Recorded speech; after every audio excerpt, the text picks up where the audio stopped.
people that said that we know will be here, but we're going to start. Well, first of all, this evening is in commemoration of Yom HaShoah and using theater to learn about women and the Holocaust. And it's very special to me, although I wanted to be in the auditorium, which is bigger, and we had to turn people away.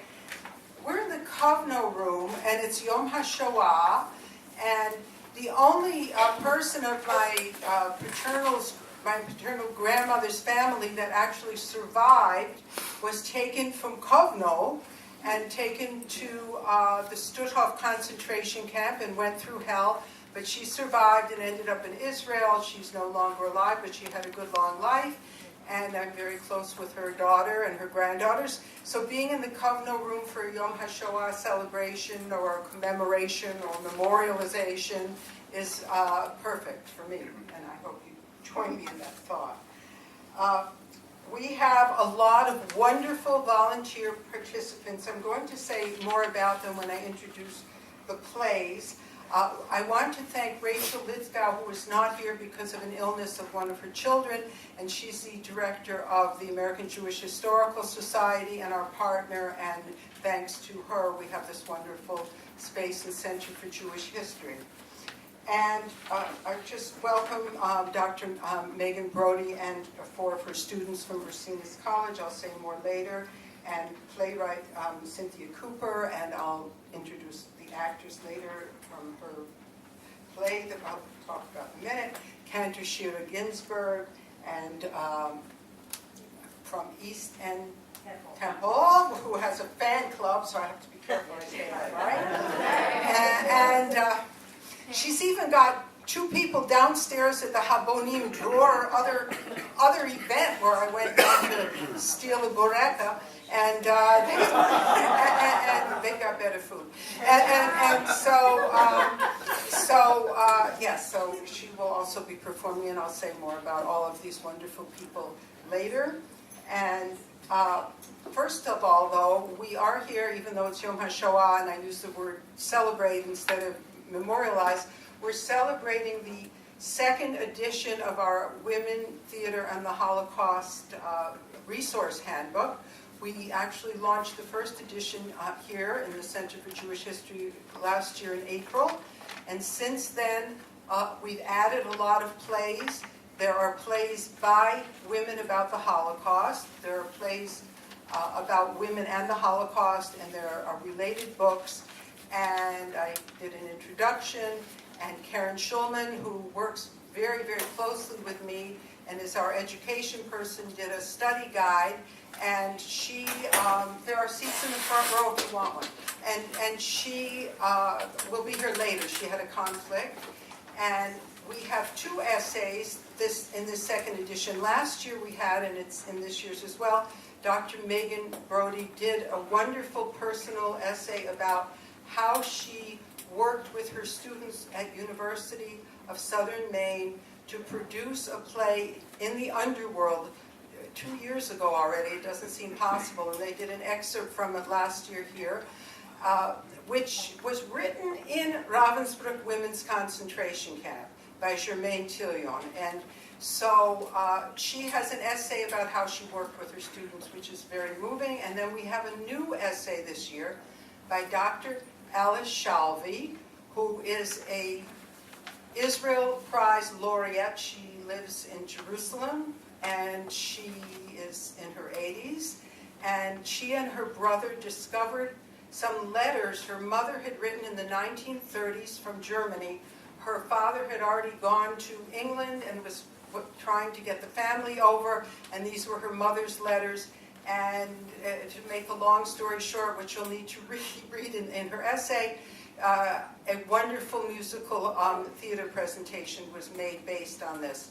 You can find on our website, which is rememberwomen.org, and if you took the newsletter, you have the website, the link where you go to this handbook, which is a PDF. It's downloadable, it's free, and it's all done online, and it can be used by teachers, by anyone interested in using theater to teach about women and the Holocaust. And we're coming to a time in history where we need to find all kinds of creative ways to teach about women and the Holocaust in general, and we think this is an important way to do so. So that is about the study guide. I think I didn't forget anything. And we're going to move on into the presentations. And my theater people told me that the best way to do this is that I should introduce all three presentations at once so that it is seamless and I'm not jumping up in between. So, after the three presentations, we're going to have a panel discussion, and we have a special guest who is at another function and on his way afterward, and this is Arnold Middleman. And Arnold is the president of the National Jewish Theater Foundation. And one of his functions, besides having a wonderful catalog, which we're cooperating with, is that he organizes, I believe this is the second year, a day of plays, of readings, of remembrance. And this particular event is part of that, and Arnold will be here as fast as he can from another event so that he can be part of our panel. So that will end the evening, and then there will be a reception, just so you know the lay of the land. So I wanted to just say that we did a printed program. They were outside, and if you didn't take it, we've got plenty of them. And as they do in the theater, we tried to make some very detailed notes about the people who are involved in all these presentations so that I don't have to stand here for an hour and tell you all about their accomplishments, and believe that they're all very accomplished. So you have that to take with you to read. But right now, I just want to tell you about the three different plays, segments, readings that we're going to be doing. The first one is really something from history. It was not written in the camp as the Germaine Tillion play was that I talked about, but it was written by a survivor, Charlotte Delvaux, a very well-known theater person. She died in 1985. She was a French political prisoner who was a survivor of both Auschwitz-Birkenau and Ravensbrück, and she did a lot of writing after she survived, and this is called Who Will Carry the Word? So in that play, we are very delighted to have with us Dr. Megan Brody from Ursinus College now, and she brought with her, in Pennsylvania, they came specially for this. She brought 4 of her students of drama, who are Allison Rohr and Angela Bay and Maya Flood and Indira Joel. And they're going to be performing first. Next, we're going to have the premiere of a short play that was written especially for this evening by Cynthia L. Cooper and directed by Francesca Montani-Arcus, and it is performed by professional actors Stacy Linhartz and Jessica Litwa. Litbach, probably, even though it's a W, but I didn't ask. Right. And then we have Bubby's Kitchen, written and performed by Cantor Shira Ginsburg, inspired by her relationship with her grandparents who were in the resistance in Belarus. And I saw the whole play at the JCC Saturday night, and I thought it was terrific. So and what I don't have written down in need to is she is accompanied by James, I remembered Cunningham, James Cunningham, and we thank him as well. And so I think that we should let you see the performers instead of listening to me. And so I call on the members of the cast of the first segment of our production. Thank you.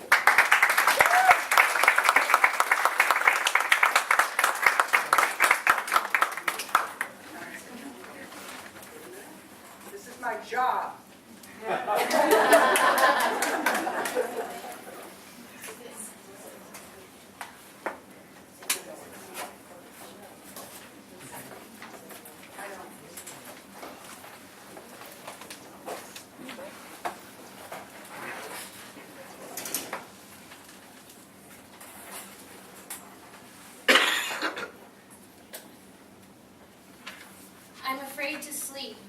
because I'm afraid to dream. Night is more frightening than day, because at night, as soon as I fall asleep, I'm alone. During the day, I talk. Gina and Francoise or someone answers. At night, in my dream, no one answers. I'm always alone, and I'm afraid. While I'm falling asleep, I already know that what I will dream. I'm afraid. If we carried bricks during the day, I carry bricks, and they are colder against my breast, heavier to my hands than during the day. Frozen bricks. In our house, Mother used to give us a warm brick in winter to heat our bed. I burnt my sheet once. There was a smell of burning in the bed. Mother scolded me. At night, the bricks are covered with ice which cuts even more deeply than during the day, and the skin on the inside of my hands is burnt by the ice. I still carry bricks on an interminable road, and the bricks are heavier and heavier, colder and colder. And when it's not the bricks, it's the dogs. I try to make detours. I cheat. I figure out how to get away from the dogs, but they leap and in one single jump cover the entire distance that I have succeeded in putting between them and me. They throw themselves at me. They're enormous dogs, and I feel their warm and repugnant breath. They're panting on my face. I am petrified with fear. It's impossible to escape from those dirty beasts.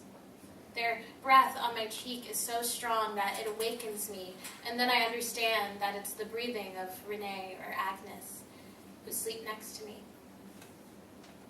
I reassure myself and I tell myself that I have to go back to sleep, otherwise I won't make it through the next day, but I'm afraid. The most atrocious dream is the one when I come home. I come in through the kitchen, my mother is doing dishes or she's ironing. I come close. Mother, it's me. It's me. I've come back. Oh, Mother, I still don't believe it, but it's true. This time it's true. Mother doesn't turn her head towards me. It was hard, you know, Mother. She continues washing or her ironing. If you knew, Mother, how many times I dreamt of coming back, but this time it's true. It's true. It's true because I'm touching you. I'm touching your hand, and your hand's a little rough, a little hard. You should wear gloves when you do dishes. Happiness flows through me to the tips of my fingers. I feel warm and sweet all over, and I awake with Renee or Agnes's hand in mine. It's the dream that frightens me the most. At night you're afraid. In the morning you want to die.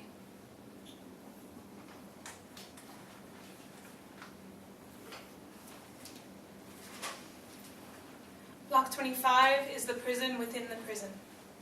Those who can no longer walk, those who don't die quickly enough within our ranks, are locked up there. They have almost nothing to eat, nothing to drink. The yard of Block 25 is walled in. Our box is a window pane which looks out into the yard. We see. The yard is covered with bodies. Every second or third day, a truck empties Block 25 to make more room. Those who aren't dead yet are taken to be gassed. 2 prisoners, strong ones. They are chosen by their build and they are fed well for that work. Grab them by the waist or by the arms and throw them onto the truck. They work fast and well. They are watched. Why do they do that work? They are called the Heaven Commando. They know that they will have 3 months reprieve, and after that, they in turn will be gassed. Why do they accept that work? Because 3 months here is a long time. It's as long as all the future. No one here can see for more than 3 weeks ahead. They are assured of 3 months. They say to themselves that in 3 months, the war will be over, but they will be free. But how will they live after having done that work? I wonder if they don't wonder. I wouldn't do that. How dearly a man must cling to life to accept that work. How dearly a woman must cling to life to kill Claire. How dearly I must cling to life to see it happen and stay here without moving. But here no one clings to life. It's life that clings to us. We saw some of them leaving on the truck. There are some who cry out, and their cries do not come from human throats. But most don't cry out. They don't have the strength anymore. You would think that they had given up if you did not see their eyes. You've never seen such terror in the eyes.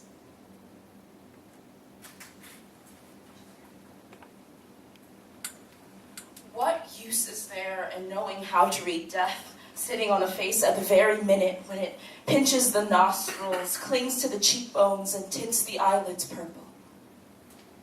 In life, those who are going to die are in a hospital, or at a home in a room with little bottles on a night table, flowers, tea with a lemon that sits on the top. In life, who needs to see truth in the face? In life, who needs to see through people to know in one split second if they'll share their bread or help others to walk? This is a gift that we have acquired here, which we'll have to get rid of because it'll be terrible to see everything in that light. Here, everything is true, in a hard way, without shadows. The executioners are executioners. They have the costume, the marks, the traits. They don't try to conceal it, to act like human beings. They're executioners without hypocrisy. They never try to flatter. They never try to fake a smile. They don't see us, although we see them and how different they are from us.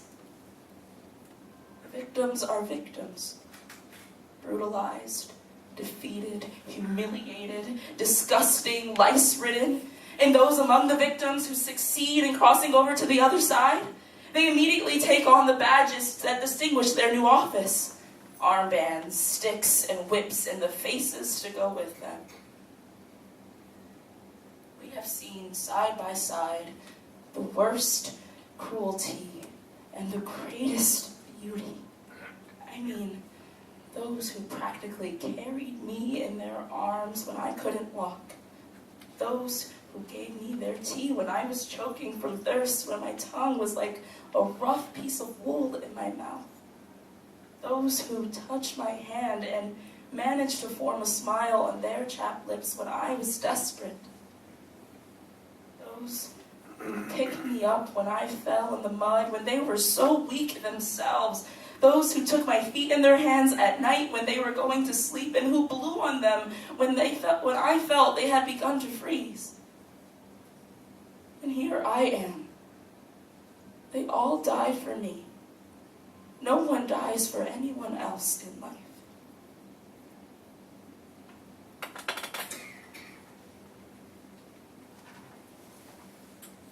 It was too cold in that lifeless expanse of snow where we stayed all day.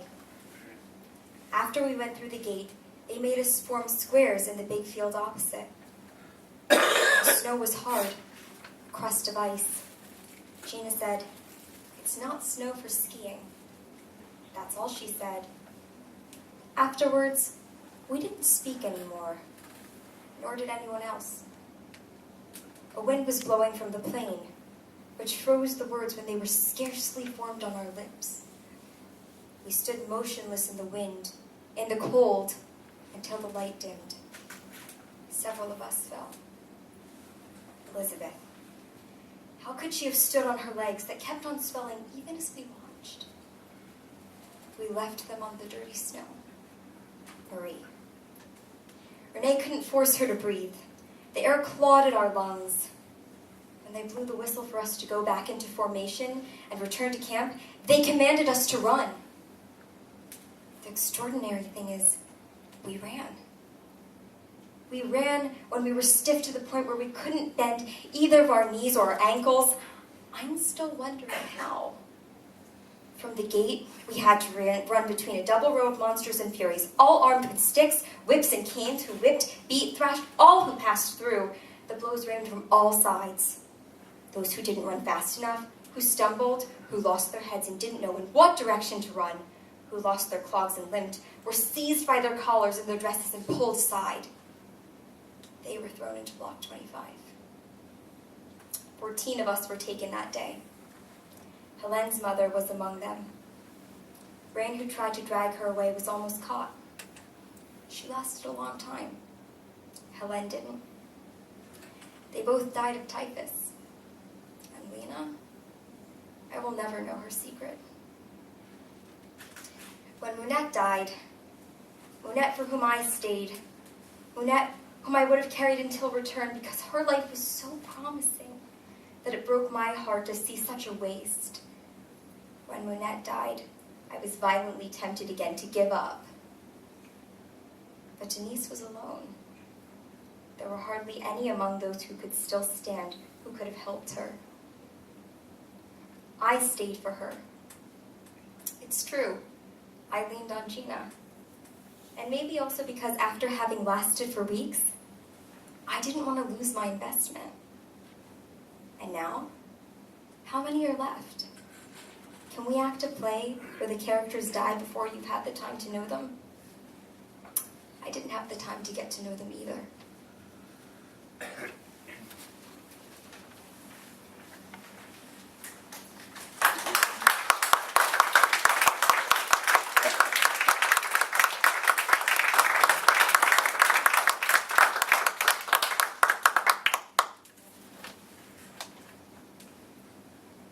We've been here for 70 days, more than 2 months. It's so long that I don't believe our reckoning. At the beginning, we would have never thought it possible to last so long a time. 70 days, and now we no longer means the same thing. Now we is Gina, Francoise, and myself. My sister is dead. The others are dead, all of them, all of the others. Dead before our eyes, like Juliet from Bordeaux, who fell one morning at the swamp. How did she manage to walk there that morning?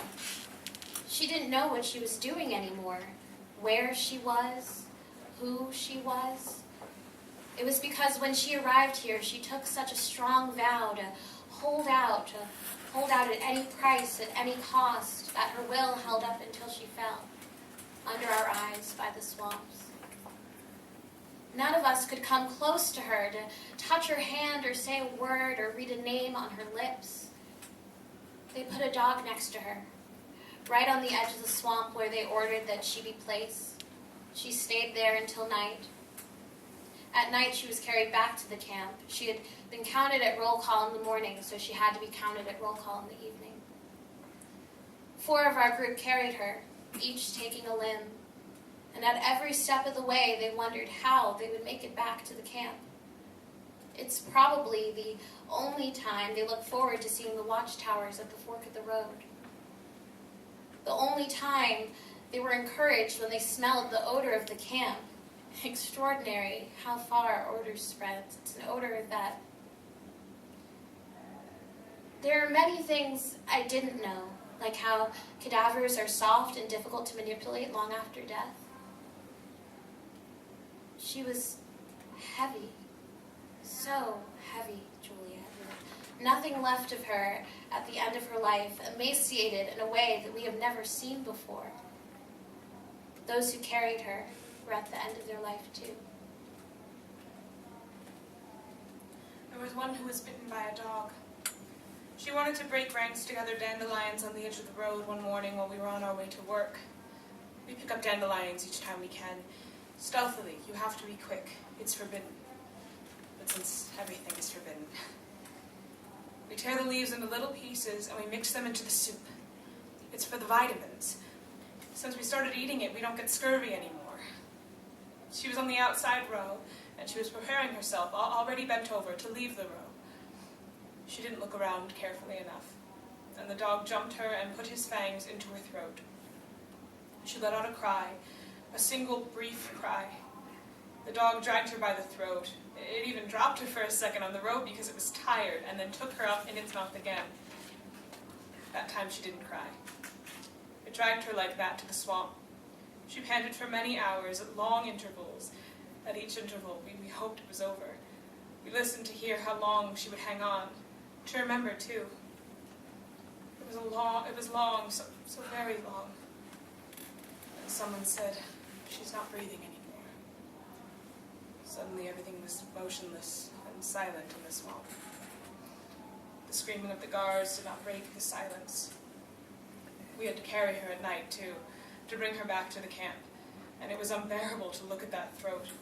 We couldn't take our eyes away from it, and every second we said over and over, don't look straight ahead, look far away. We're almost all used to looking far away since we've been here, those of us who remain. Far away in space, of course, in time, not 70 days.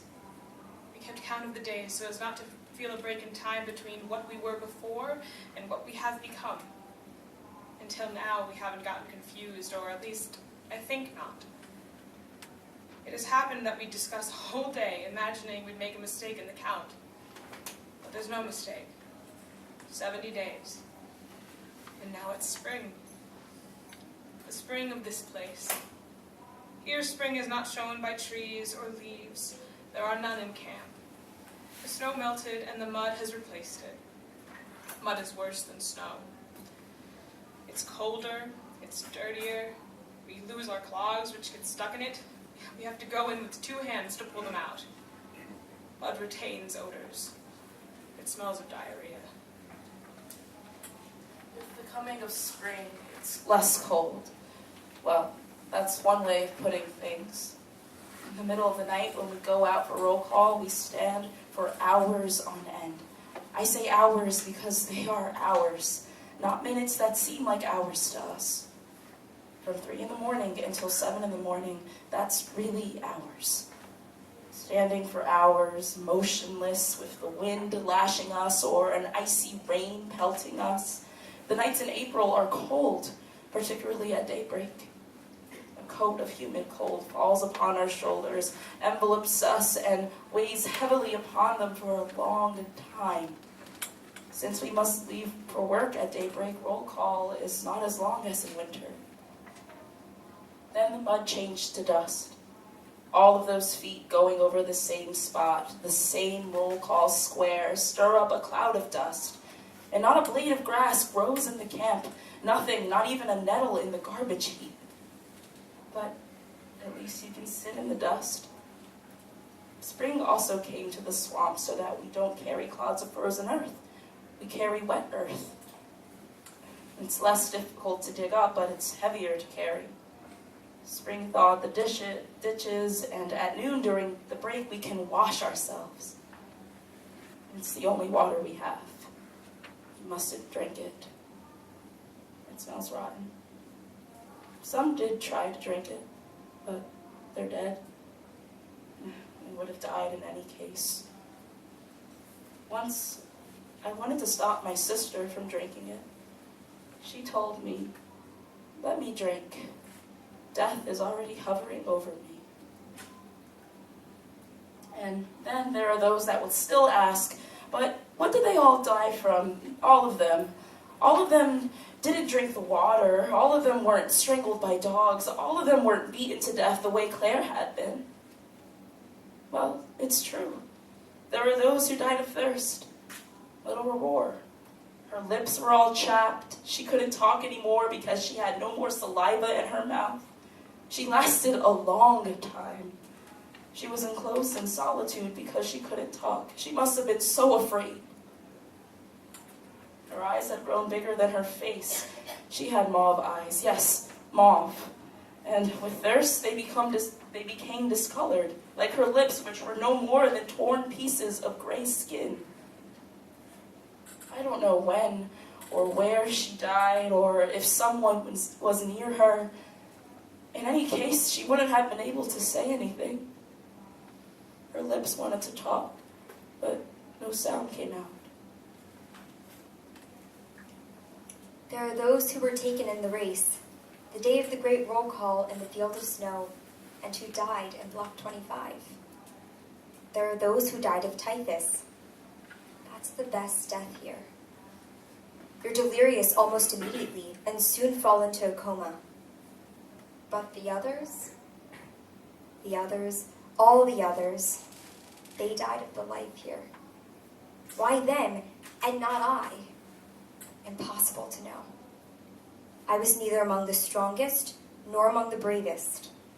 Of the young ones, of those who are less than 20, I'm the only one left.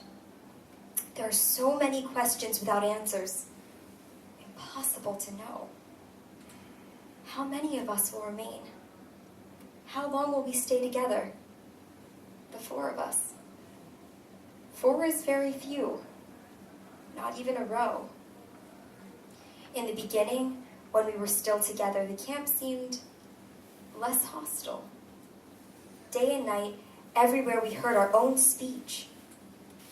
Today our very language has vanished with its accents. We were Tourangelle, Charentaise, Bordelais, 2 from Marseille. Now we're no more than 4, and we speak constantly to hear our own voices, to hear words we understand, and perhaps to make ourselves believe that we are still many. I say that because I'm still trying to understand myself. We can't deceive ourselves. Here, you have nightmares at night. During the day, there is nowhere to take refuge. You cannot escape into the imaginary. To think of other things is impossible. To look elsewhere is impossible. To pretend is impossible. Impossible to live as if it were not you that were there. They will also ask, when did they die? I don't know. The days are all the same. I don't know anything anymore. My sister died in the sick bay. She decided to go in when the boils on her legs became infected. We didn't have a piece of rag, a drop of water. The swamps were still iced over. We 4 that remain, we went 2 months without washing. Without washing at all, not even our fingertips. At night, after the roll call, I sometimes succeeded in slipping over to the sick bay. When I told Gina that a rat had eaten Monique's ear and that Monique wasn't even dead, Gina forbade me to go back to see her again. We have come back. We have come back to tell you, and now we are standing here, ill at ease, not knowing what to say, how to say it. Because we came from a place where words had a different meaning. Words to say simple things, to be cold, to be thirsty, to be hungry, to be tired, to need sleep, to be afraid, to live, to die. If you don't understand us, it's because we can no longer give those words the meaning they had there. We wanted to be heard. We wanted to be understood. Don't think we resented. We knew that you wouldn't understand, that you wouldn't believe, because it has even become unbelievable to us. Why should you believe those stories of ghosts? Ghosts who came back and who are not able to explain how.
Rasen Shanda. Rasen Rasen Shanda. Shanda. Rasen Shanda. Rasen Rasen Shanda. Shanda. Rasen Shanda. Rasen Shanda. Rasen Shanda. Rasen Shanda. This is what he said to me at our presentation in Israel in 2006. He's bellowing about the race defilement laws passed in Germany in 1935.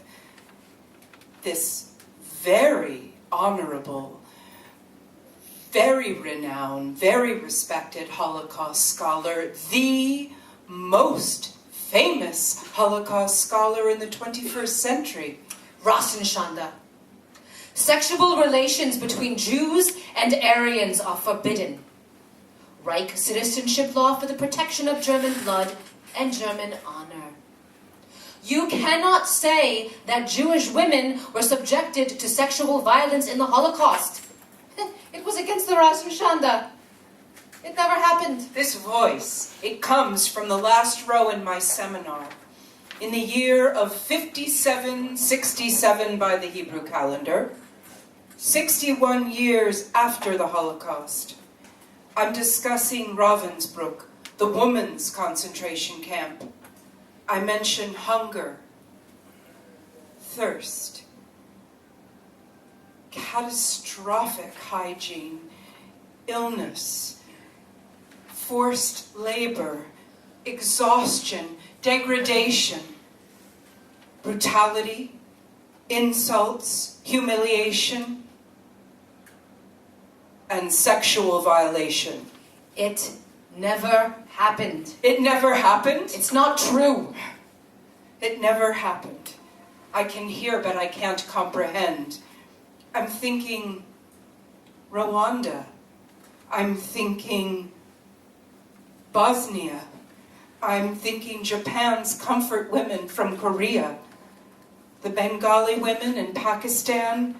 Slavery in America. I'm thinking Darfur. Nanking. Guatemala. Colombia. I'm thinking about the ancient Greeks. I'm thinking about refugee camps and campuses. I'm thinking about my neighbor down the block. I am thinking about Susan Braunmiller against my will. Well, show me the proof. Show me the documents. Yeah, I'm thinking about nameless and unnamed women around the world over time. I'm thinking.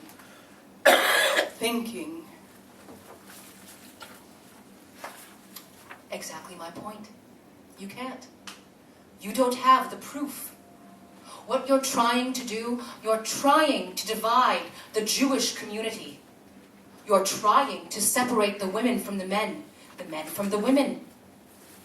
Everyone suffered. Everyone. Men, women, boys, girls. Why not tell us about the women who parachuted into the forest? The women who smuggled children to safety? The women who took messages to the partisans fighting the Nazis? I'll tell you why not. You have an agenda. You want to make trouble. But you don't have the proof. He said this, as if dropping 2 stone tablets from the top of the Masada. And that word again. Rasen Shanda. I know we've discussed this before. I know. I mean, the reason I'm bringing it up again, it's like, well, it's because we have to get the proof. I mean, we're already 61 years late. Of course it's not like the train schedules and the camp enrollment lists. Even the Germans don't keep a list of the rape victims. They didn't. That's why we're going to have to expand the traditional boundaries of research. Yes. We. I said we, I mean we. We do projects together, remember? And if we don't do it, who will? The stories will be gone. There will only be nameless and unnamed women cast to the winds from the top of a mountain. I'd like to take it easy for a while, too. Yeah, I'd like to, don't you think I'd like to sit in the garden? Take in the sun? Paint flowers in baby blue and heather on a fancy spiral watercolor pad? He accused me of wanting to make trouble. So, I'm going to make trouble, starting right now. You don't have to help. Ross and Shonda. Ridiculous. It's against the law to commit rape, but men still do it in the Congo, in...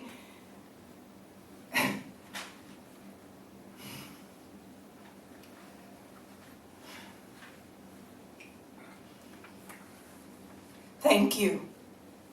I'm glad we can still work together.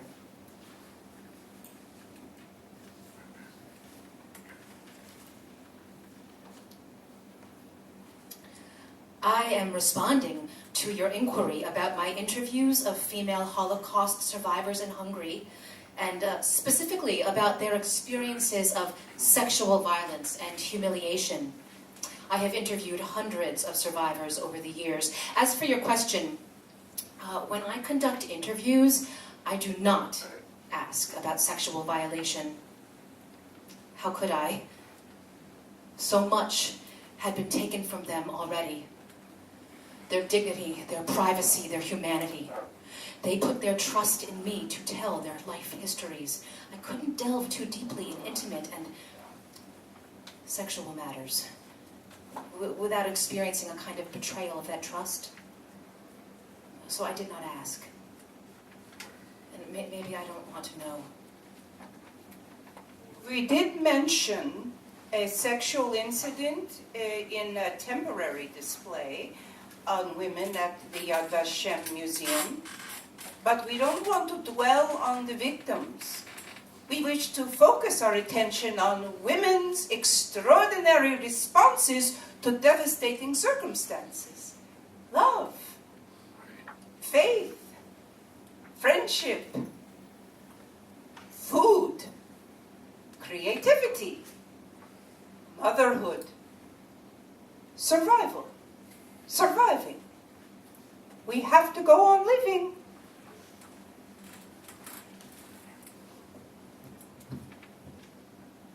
We have looked through the records on law enforcement, the race defilement laws. The charges are mostly of Jewish men and Aryan women suspected of having sexual relations. They were paraded in the streets with placards hung around their necks. I am guilty of Rosh and Shonda. Some were imprisoned, some were executed. But you must know, the Nazis considered the lives of Jewish women to be worthless. Ross and Shonda did nothing to protect the Jewish women. Theirs was a life of gender defilement. Upon arrival at the camps, they were forced to strip nude in front of the male guards and parade among them. The guards pinched their nipples and grabbed their pubic hair. Wielding rusty scissors and lice-killing chemicals, the guards took them one by one. Their heads were shaved completely, then armpits, then genitals. They had to deal with their menstrual periods until starvation brought on amenorrhea. Within no time they were bald, filthy, smelly, and looked like skeletons. Their lives and their bodies were not their own. It's sexual pornography you're collecting. Holocaust pornography. Filthy stories to fill filthy, dirty minds. You should be ashamed.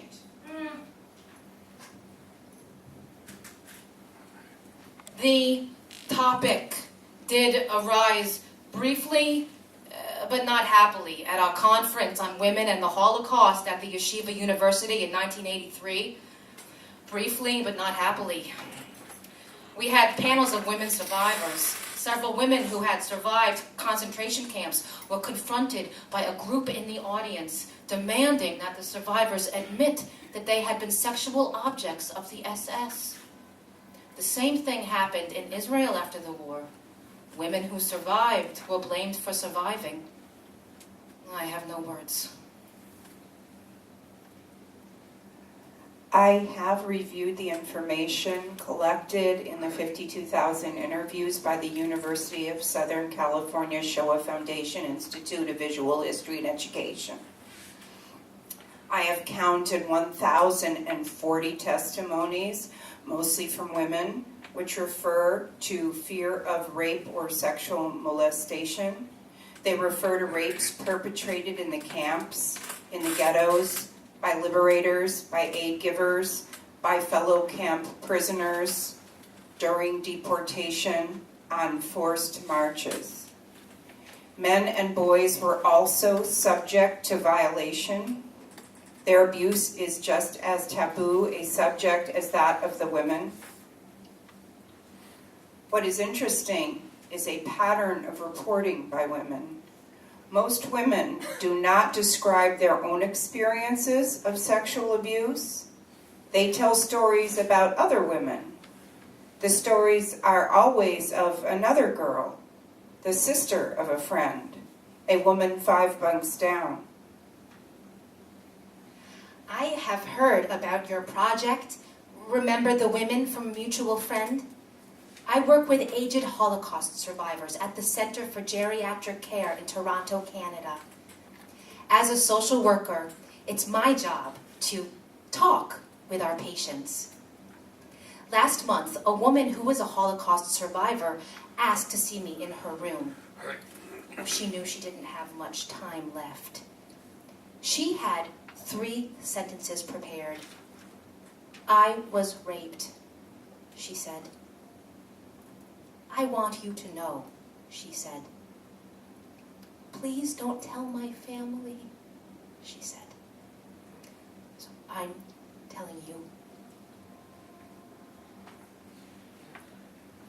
Male journalists like me would be assigned to visit the Nazi divisions from time to time. I traveled from Italy to Socorro, Romania, where the 11th Military Division had its quarters under the guidance of Nazi Specialist Officer Schenk. In 1919, that city had a population of 35,000. 19,000 were Jews. The division had set up a brothel that employed slave laborers. They were young Jewish women collected from the surrounding environments, 10 at a time. They each saw 12 men a day, sometimes more. Every 20 days, the Germans provided a change of girls, and a new group was brought in.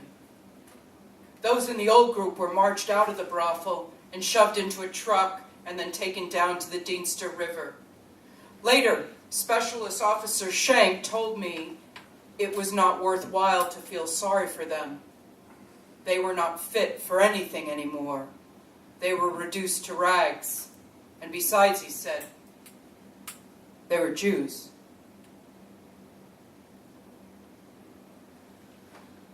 I was a boy in the 1st grade in Slovakia in 1941 when I was grabbed at school and taken to the Novaki camp in a truck. All of the Jews were rounded up. My parents were there and my younger brother Michael. My sister was born in the camp.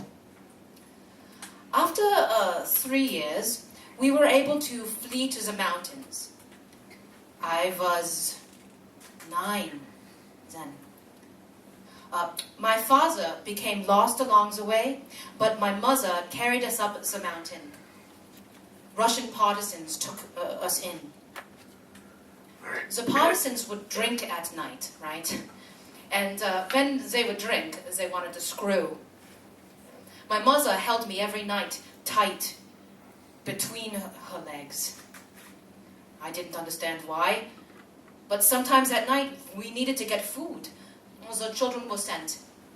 And when I came back, yes, I saw they also succeeded with my mother. It's not called rape. In war, everything is allowed. It was the norm. My mother, she was ashamed, she lived with it. She said later in Israel, when I was an adult, you want to live. Otherwise, he could have put a bullet in your head, and it would all be over. But she didn't live to be very old. She faded away like a candle. She melted down. The doctors told me everything stays inside until it explodes. I am writing to you from Australia. I was hidden in a home in France from the age of 4. There was a young man in this family. He was big and friendly to me, while the others let it be known that they hated me. At night he came to the barn where I was hidden. He took off my shirt and brushed himself against me. He took my pants off. He had no clothes on. I had never been near anyone naked. I do not know how it is that he did not squash me to death. I came to hate him. I came to hate the whole thing. I did not know then that my parents had been killed. What does a child know? I only wanted them to rescue me. The fear of rape was everywhere in Auschwitz. Everywhere. The guards would come in and point, and the girl would be taken. Interview 19656, USC Shoah Foundation. My name is Harry Colton. There were a lot of girls, beautiful girls in the camp. They were worked, and there was a selection one day. The Gestapo SS came in and took out a few Jewish girls. They took them into the forest and they never came back. They did what they had to do sexually, and then they killed them. Nice looking girls. I cannot ignore the allegorical images arising from pre-state Israel. They speak to so much that is unspoken. Consider the poem, My Sister on the Beach, Yitzhak Sada, 1945. Refrains repeated, almost an anthem. Darkness. On wet sand, my sister stands before me dirty, disheveled, matted hair, her feet bare and her head lowered. She stands and sobs. I know. She is tattooed for officers only. These references, no, they are more than coincidental. After they came out, women couldn't talk about it. Taboo, damaged goods.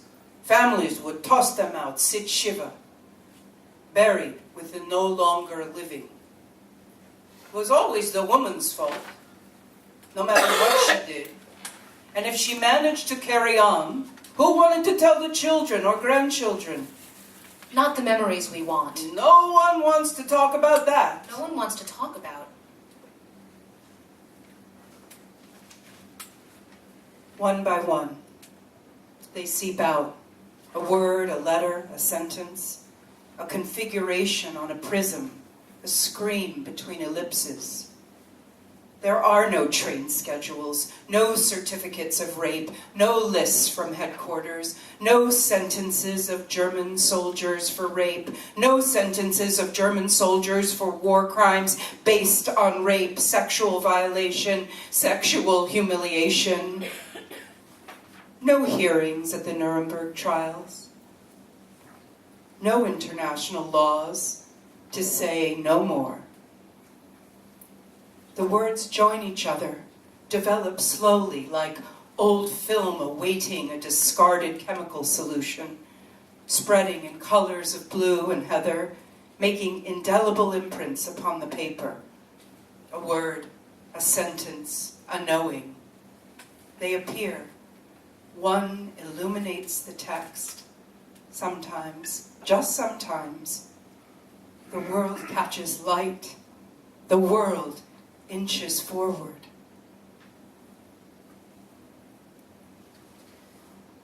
The 16th of Sivan, 5768, Thursday, June 19th, 2008. The 15-member UN Security Council unanimously adopts Resolution 1820. Rape and other forms of sexual violence can constitute war crimes, crimes against humanity, or an act of genocide. The Security Council expresses its deep concern about violence and sexual abuse of women and children trapped in war zones. One knows, and one does not know. At the same time. One sees, and one cannot comprehend. At the same time. One despairs and one hopes. At the same time. It happened. It happened. One knows. One knows. Change is possible. One One knows.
Everything I learned in life, I learned in this kitchen. This is not just any kitchen. This is my Bubby's kitchen. This is an entire world unto itself. The heart of Jewish life that beats from morning till night. The Vilna of Troy, New York. Located at 103 Nyland Drive. Outside, the front lawn, that huge maple we used to love to climb when we were kids, and that little crabapple tree that just never seemed to grow. But inside, the secrets of the world unfolded. Sometimes over a bowl of thick vegetable soup. Other times over a bowl of red potatoes.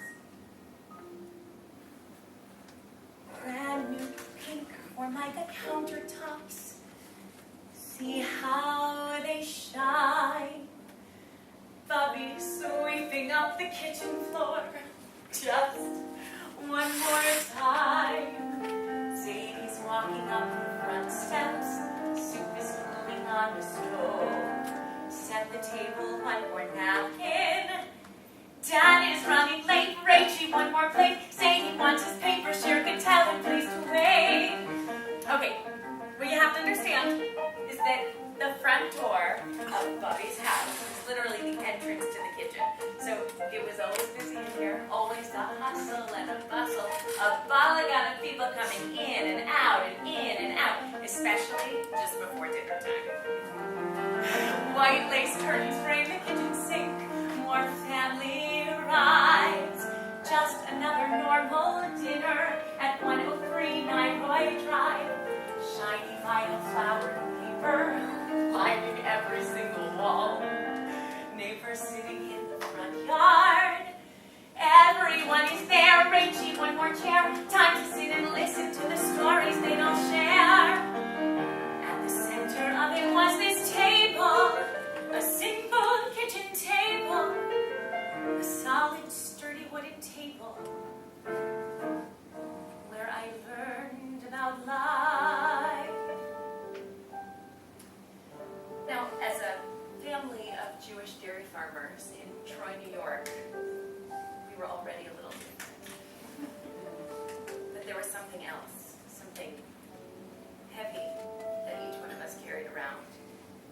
And as grandchildren of Holocaust survivors, we learned from a very young age how to become experts at reading between the lines.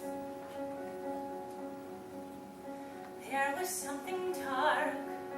There were words that were unspoken, questions that were never asked, answers that were not complete. Storylines were often broken. As children, we played hide and seek and find we did. We turn around with what we found. Hide and seek was never just a game, not like games of other children. We were not like other children. Round and round the lazy Susan goes, each recipe a tale. Food enough to feed an army for a whole week without fail. Catalina dressed the salad, which could be used for milk or flake. Rye bread served with mother's margarine.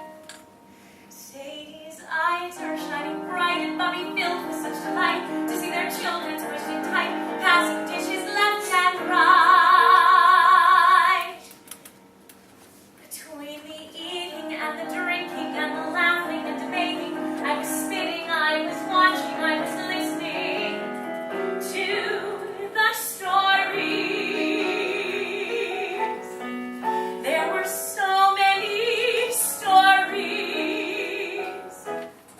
Everybody had a story. Come, take a seat at the table, and I'll tell you a story.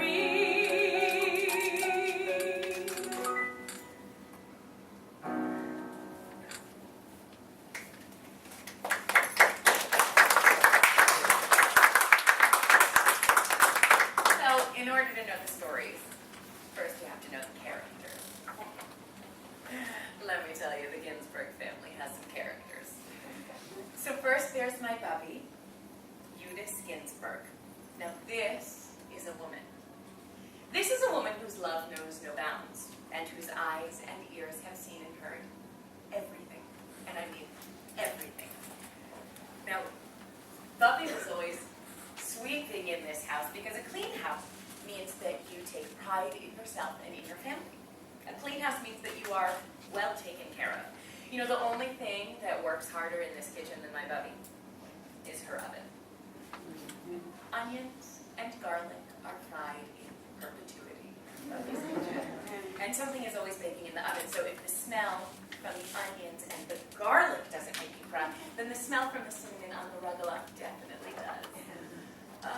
I assure you, a sweeter smell of anticipation there never was. You know, even when I've asked her, Bubby, what are you doing that makes the soup taste so good. Even with her recipe in front of me, I can never make anything taste half as good as she does. I mean, no matter how many times I have watched her cook, I always get distracted by some conversation or some story, and I'll be looking in the complete opposite direction the exact moment that the critical ingredient is mixed in, every time. So, Bobby, what are you putting in the soup? And she'll just look at me and say, with her double blink, it's love, she'll get. It's Bobby's love that makes the soup taste so good. And then she'll start telling me a story, and I'll just get lost. You know, whenever my Bubby tells me a story, I hear it just a little bit differently each time. Facts swimming around in my head, mixed back together in some way. Some of her stories are hard for me to hear. They're harder for her to tell. The very first story I ever remember knowing about my Bubby was how she found her way to the partisans. Standing in line to get on the trains in the Lita ghetto.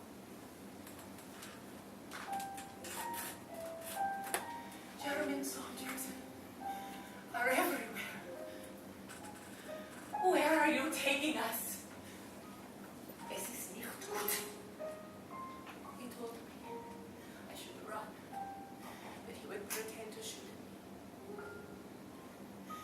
I looked at my sister, holding her baby. She said, "Run. One of us must survive." I grabbed a friend in a split-second decision, with shots being fired all around us. We jumped the fence and we ran.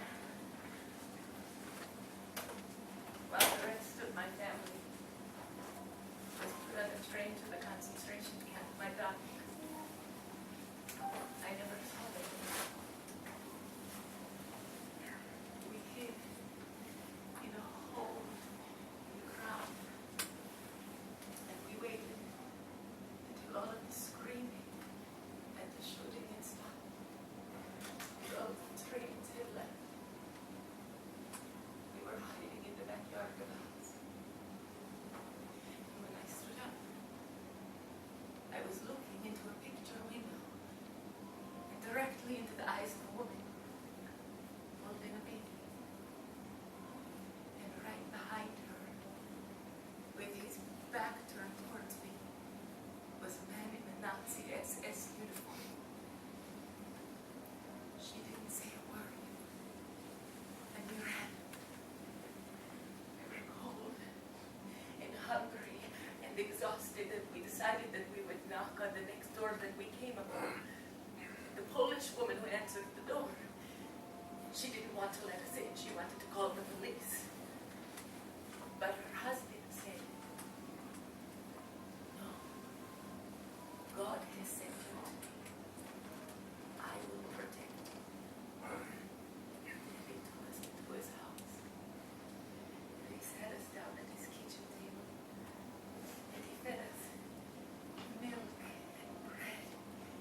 It was the first food that we'd eaten in days, and he came up with a plan. I looked more Polish with my fair skin and my red hair, so I would marry his brother with false papers, but my friends who looked more Jewish, they would hide. But I had a different idea. I knew that there were partisans, resistance fighters.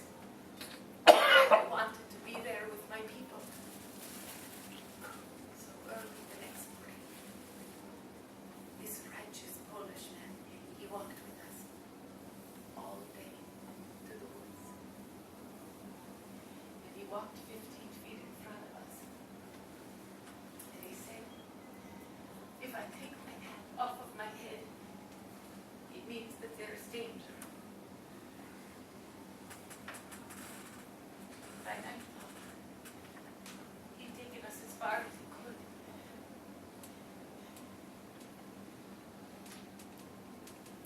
And we went deeper on into the woods on our own.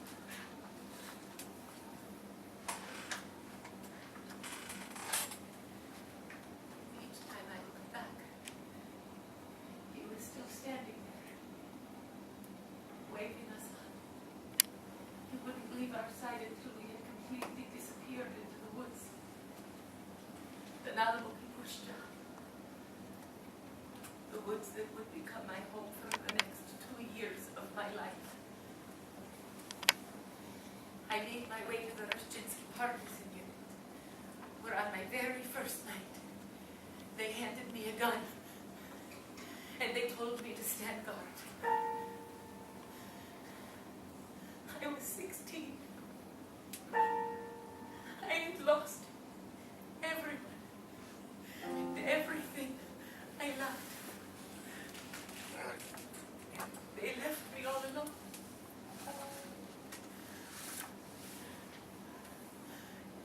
It's so cold.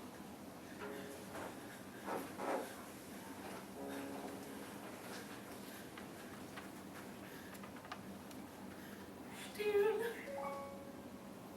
die Nacht ist ausgestellt.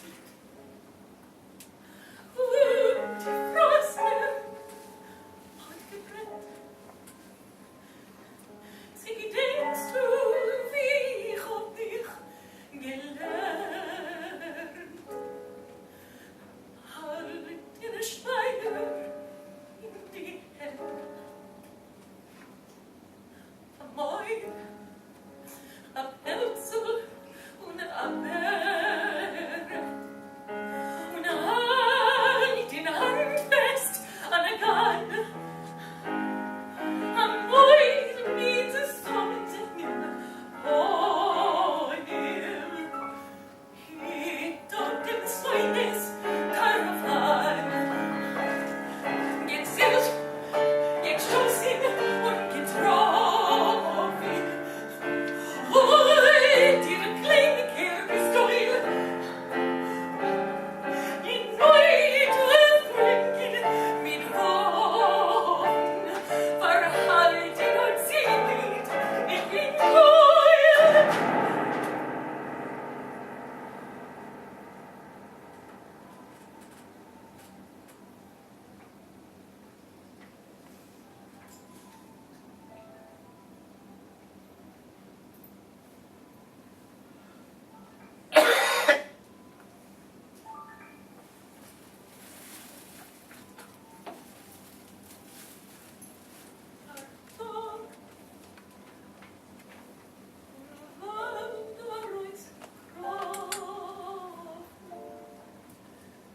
Mit Schnee gelanden auf die Rohr, gemütig von Kliniken mit Sorgen,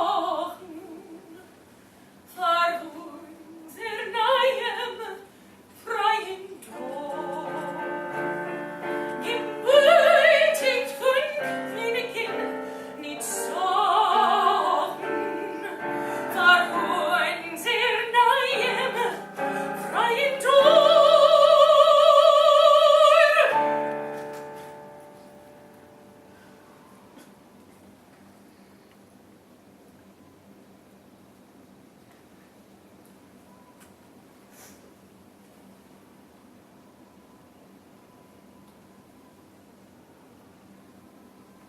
You know, my Buffy was born a survivor from the very minute that she came into this world.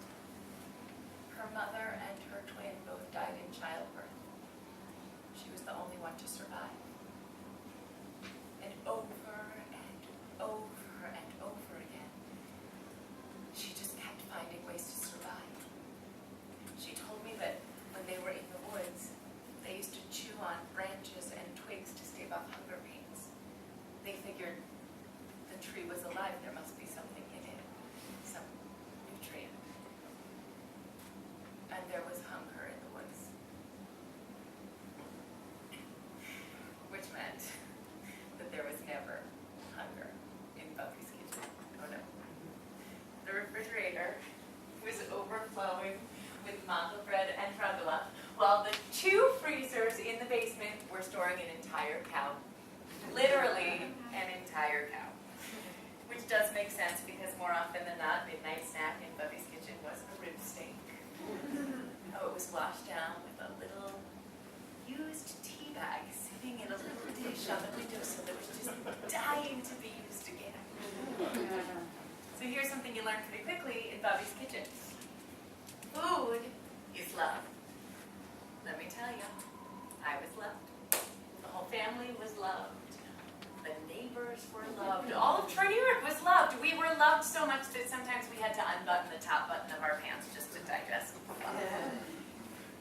So, no matter who was here, my Sadie would always sit at the head of the table. He would come home from another long, hard day's work on the farm. He would come in the front door, and he would put his cow manure-covered farm boots into the anxiously awaiting copper paper bags, and he would shuffle over to the table because inevitably Bubby had just washed the floor, and God forbid he got the floor dirty. And if it was lunch, he would sit right down, price chopper, paper bags and all, and he would put a stick's worth of pats of mother's margarine on his rye bread and read his Yiddish forward. But if it was dinner, he would always go and wash up while Bubby set the table and put out a Vorspeise, an appetizer, so a slice of melon or half a grapefruit, and only when Zadie was ready could we sit down for dinner. Now, an empty plate in Bubby's kitchen meant that you were hungry. So, if you were caught with an empty plate, it went a little something like this. Nimm es, mein Kind, nimm ein Stückel Fleisch. No, I can't, Zadie, I can't, I'm so full.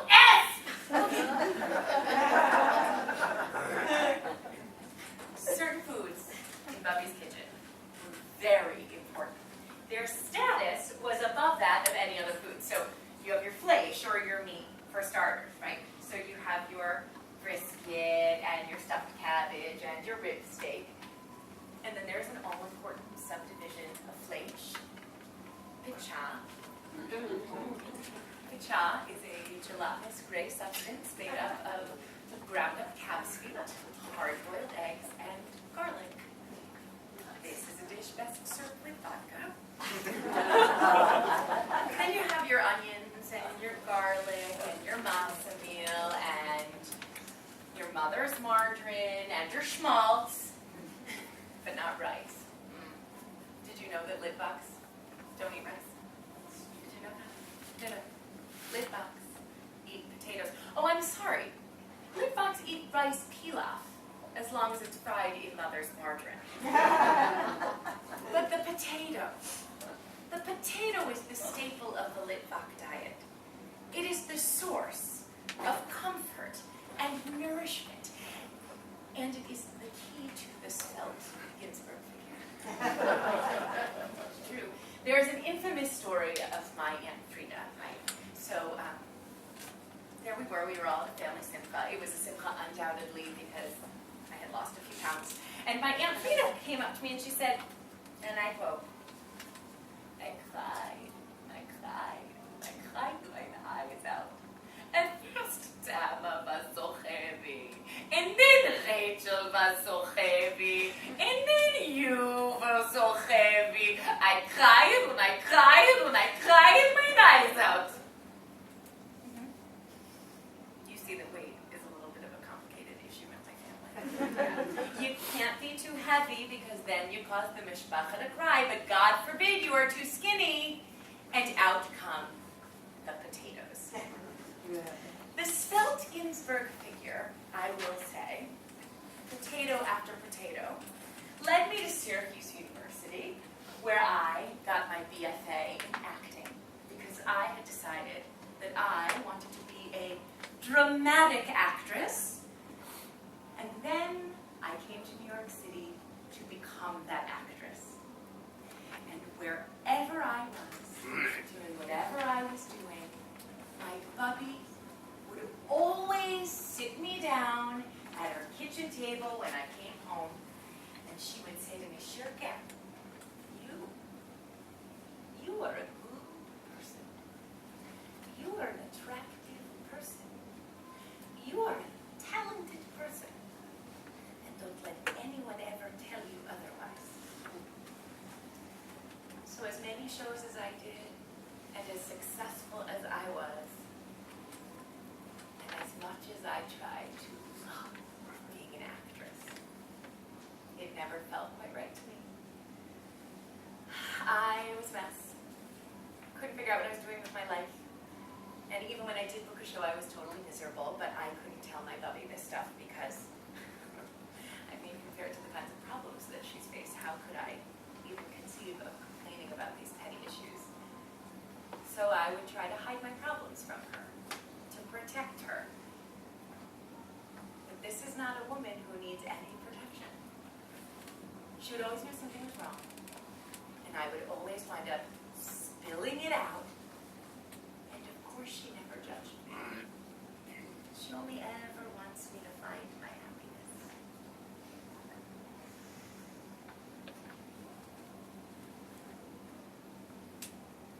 Share again. Trust your instincts.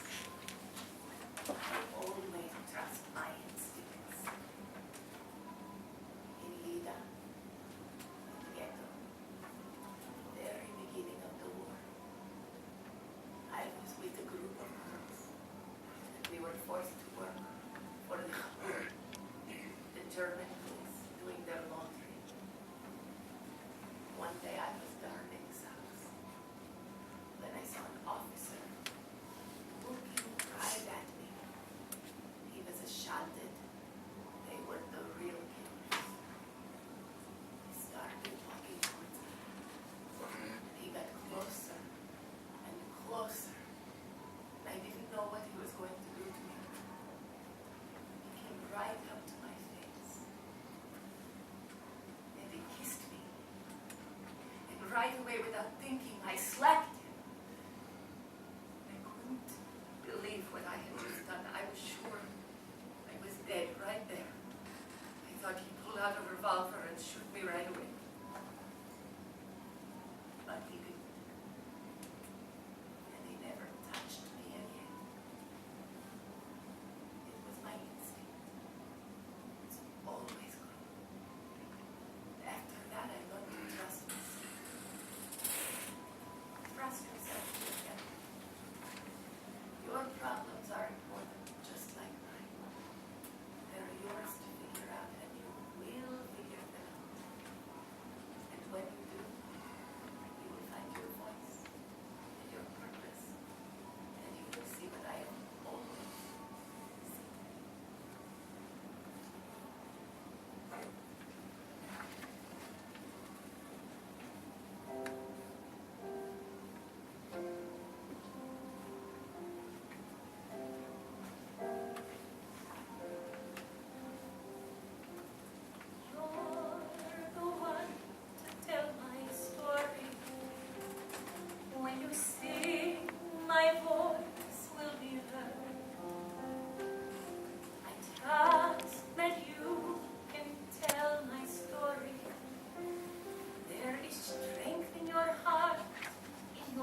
thank you to all of the performers and directors and playwrights, and it was absolutely wonderful. I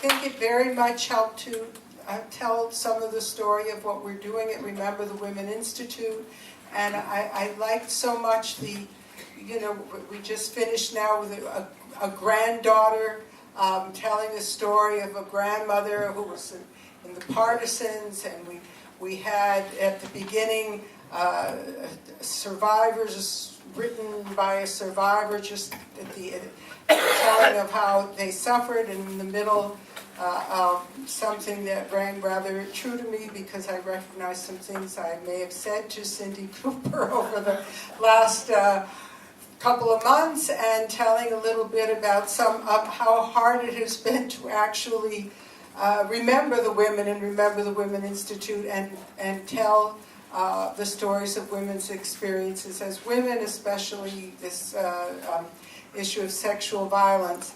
I want to say my colleague in doing that, Dr. Sonia Hedgepeth, is here, the co-editor of our book on sexual violence, and we're going to have a very brief discussion with some of the people that you have seen their work or seen them or both. Is Arnold here? Arnold is here. Arnold Middleman is here, and he's going to also join us. And Shira and Cindy and Megan. And we're just going to spend a few minutes, see if we have any questions for each other or from you or for you. As I said earlier, Arnold Middleman is president of the National Jewish Theater Foundation, and we'd like him to be with us up here as well. 1, 2, 3, 4, 5. Okay, we did it.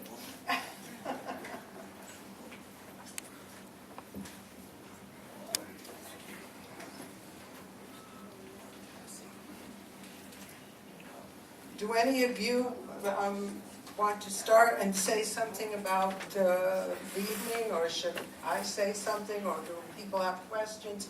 Arnold, do you want to say something? I don't know how much of us you got to see or when you got here, because I was in front. Can you all hear me? Yes. So, That's the mic. to create the framework for my thank you tonight to Rochelle and the Center for what I was able to catch very briefly a small part of, and congratulations and thank you for that. The National Jewish Theater Foundation has been sponsoring an event around the country called Remembrance Readings in honor of Yom HaShoah and Holocaust as Holocaust Remembrance Day.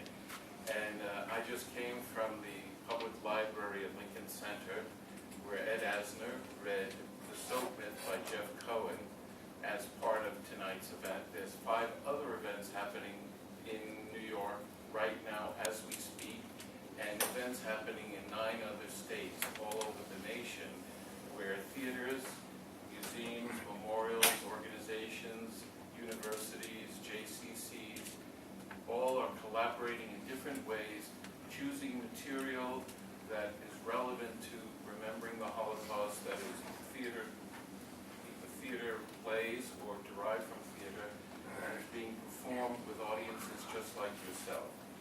The whole idea is, and I heard it said just with your piece, and it was just said in Jeff Cohen's play, is that these memories and these stories have to be told.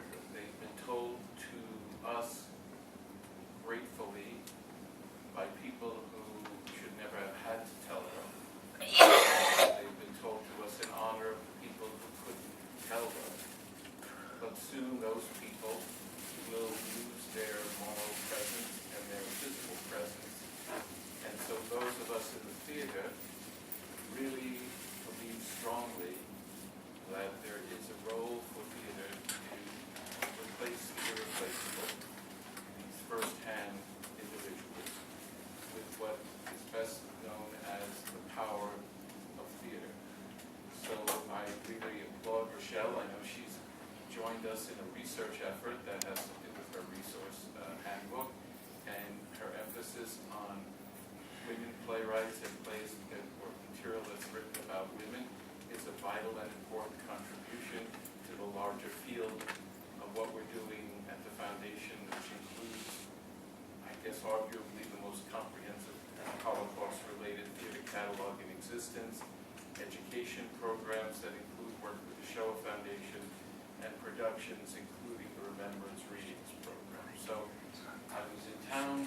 I was We're delighted so to be glad here, you're and with us. Thank But you. I want to thank all of you, because without live audiences and without artists, this combination of what we call the blood brotherhood of perfect strangers never occurs, and the memories you have are not able to be shared. So Thank you. so much. Karen Schulman didn't get here, did she? I'm just checking. Karen, please come forward. Karen is the co-author of our Women Theater in the Holocaust